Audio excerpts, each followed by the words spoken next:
for intimacy, intimate relationship, to have sex with her. And he sleeps with her. And both of them are not married. Now, if they are married, if one of them is married, then they will have committed adultery. And what was the punishment in those days in the Bible? It's instant death. You commit it, you die.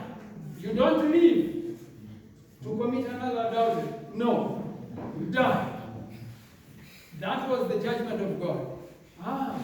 But these are two people, both of them are not married. They sleep with each other. Then the Bible says, when a man sleeps with a woman, he has committed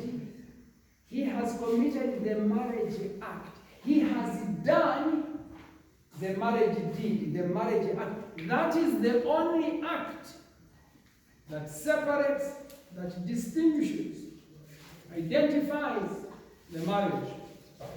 It's the consummation of marriage. Now, consummation, that's an interesting term. To consummate. You go and look into the dictionary. I challenge you. It is any dictionary, almost any dictionary on earth. You pick any dictionary and go to the word to consummate. And you will find they define it this way. To consummate means to complete something like, and almost every dictionary will tell you, sex is the consummation. It's the completion of marriage. So the Bible is telling us that when a man sleeps with a woman, immediately they have become husband and wife. And you cannot divorce that woman. She is yours permanently. As soon as you enter her, she is yours. Now please be careful with what the Bible says. The Bible doesn't say, listen carefully to what I'm about to say.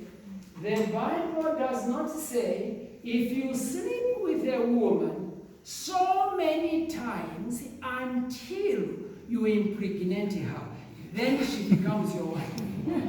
It doesn't talk about pregnancy.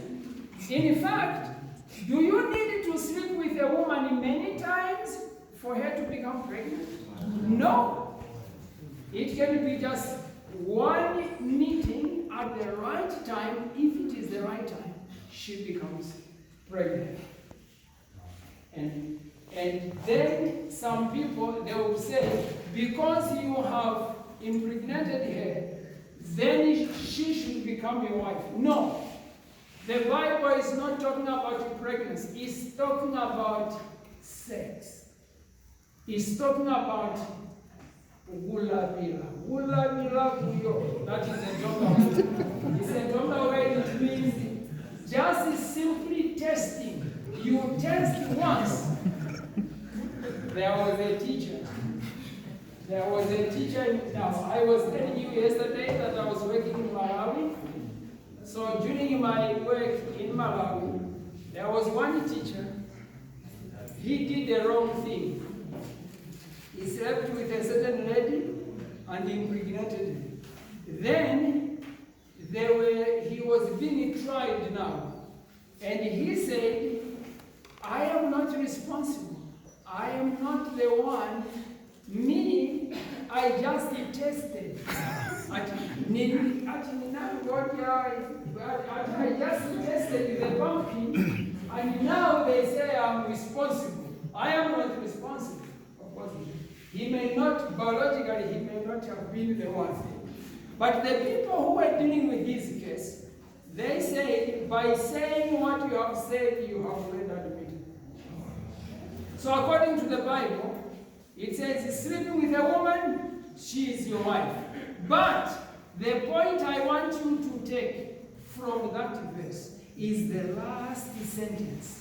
The last sentence says, however, even though according to the Bible, A man who sleeps with a woman, the first man who sleeps with a woman, that man becomes the husband, and he is not allowed, according to the Bible, he is not allowed to divorce that woman. So, in other words, you are stuck with her. You slept with her, you were just doing it for pleasure, you were not serious, you are stuck with her. You cannot divorce her. But there is a way out. I thank God for that. What does the Bible say? The Bible says, however, when the father hears and the father comes, the final person is not the sin you have committed. The final person is the parent.